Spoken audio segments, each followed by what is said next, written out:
As an entrepreneur, you know it is tough out there when you're trying to get business and you're trying to learn, and then technology comes along and it displaces what you've done before.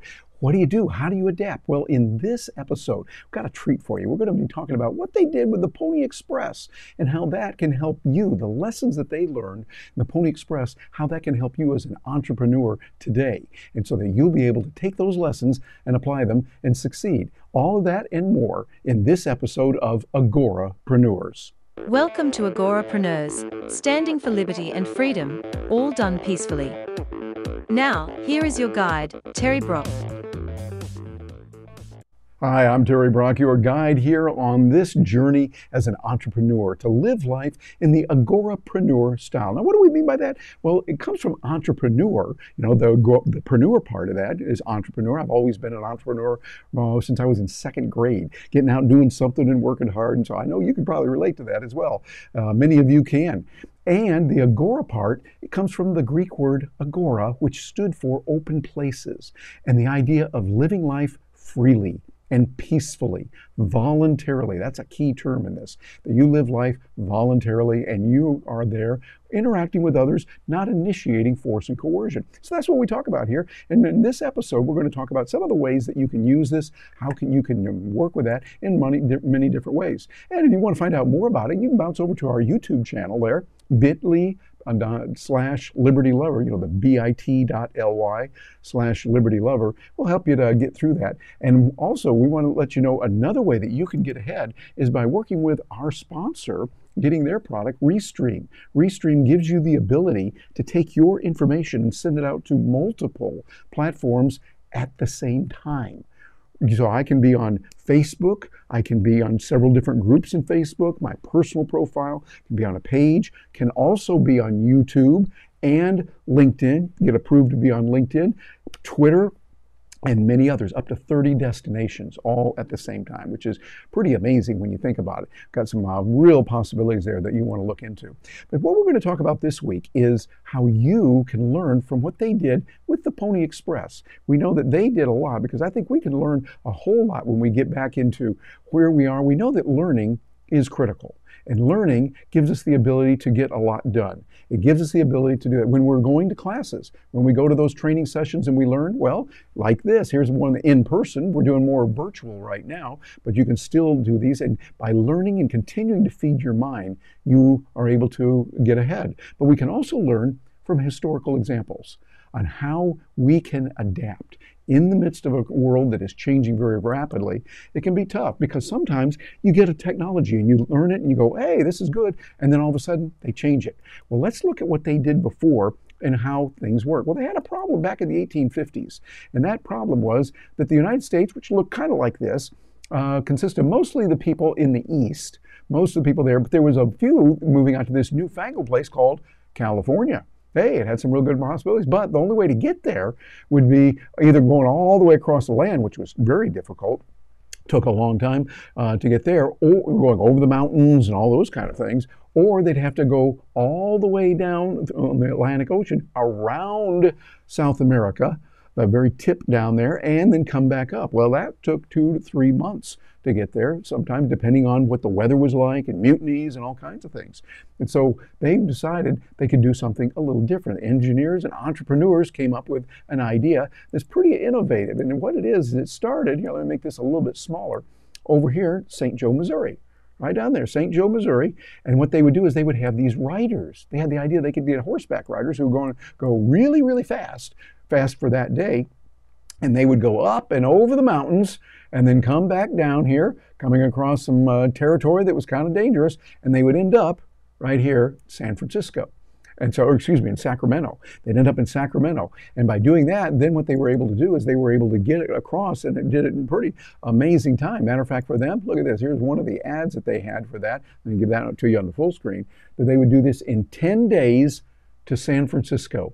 So I went to San Francisco there. They knew they could get it in there and into Sacramento as well. So they would do in both of those. And by doing that, they were able to do something that really was a demand in the marketplace. So they could then, as I get a little bit larger here, they could then get out there and they could start moving around and they would get the mail going. Now, the mail that they had were just the letters. It's not like they had a whole lot, because they would put them on horseback, and then they'd have to put their saddlebags on and run through, so it took a lot. And they ran some ads too. Take a look at this ad. This is an actual wording from an ad. Wanted, young, skinny, wiry fellows, not over 18, must be expert riders, willing to risk death daily. That's not any fun. Orphans preferred, and wages of a priestly sum at that time, $25 a week, and apply at the Central Overland Express. So they put those ads out, and they were able to get some people coming in. Matter of fact, here's one of the first guys that did that. That young man was a young, skinny, wiry feller that would risk a lot, risking his life daily, so that he could make the priestly sum of $25 a week, which I'm thinking back then was a lot of money for what they did. And they were able to do that. So what they did is quite a bit. The Pony Express has a lot of features about it that can teach you and me lessons as entrepreneurs. Like, for instance, we know that it took from 10 days to get from St. Joe, Missouri to San Francisco, California. That's where they went.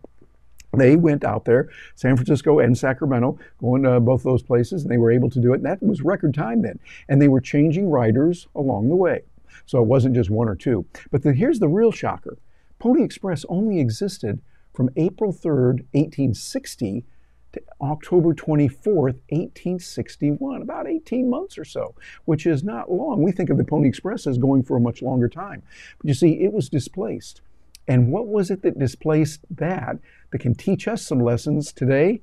Well, the Pony Express was replaced by, guess what? That's right, the telegraph.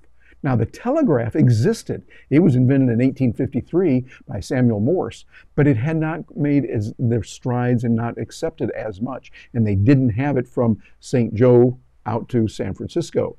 So what they did is, with the telegraph, they were able to obviously put them out of business. Now, think about it. Suppose you were one of those young, skinny, wiry people, and you had learned how to ride that horse and really go for it. You were making the money, and it was going to be really good. All of that, and then it's gone. Well, they adapted, because you see, this is the way it works through history. We saw that we had the telegraph, and then that was replaced very soon afterwards by what? Yep, you guessed it, by the telephone. And the telephone, even better than the telegraph, although they continued to use the telegraph. It was used for quite a few pieces of business information and technology, getting back and forth, relating to people.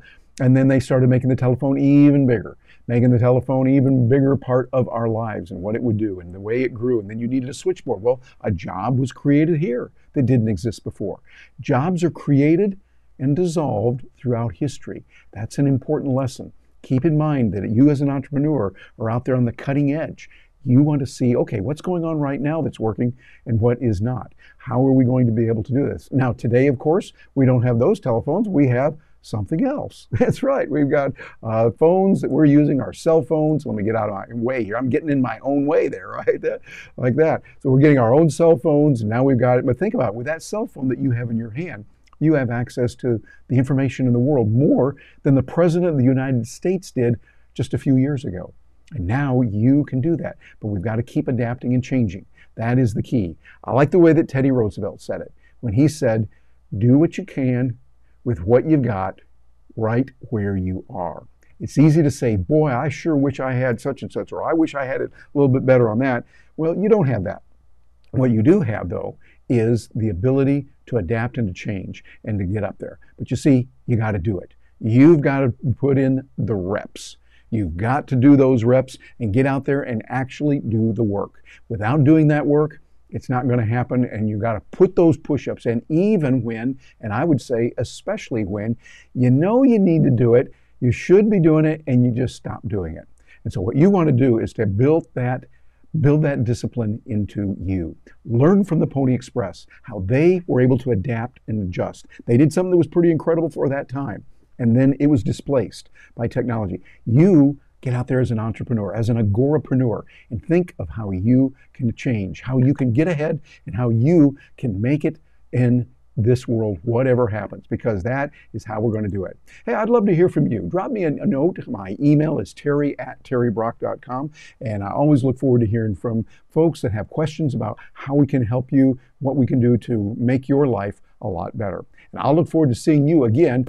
Thank you very much for joining us today here on Agorapreneurs. We're all about your freedom, liberty, and being the entrepreneur that you are, reaching out to achieve the goals that you want. Whether you're an entrepreneur on your own or maybe operating within another enterprise or organization, whether you're a solopreneur or part of a much larger enterprise, we are here for you to help you get the skills and the technology, the right thinking of mind, right frame of mind, how to increase your connections, building those relationships in business that matter.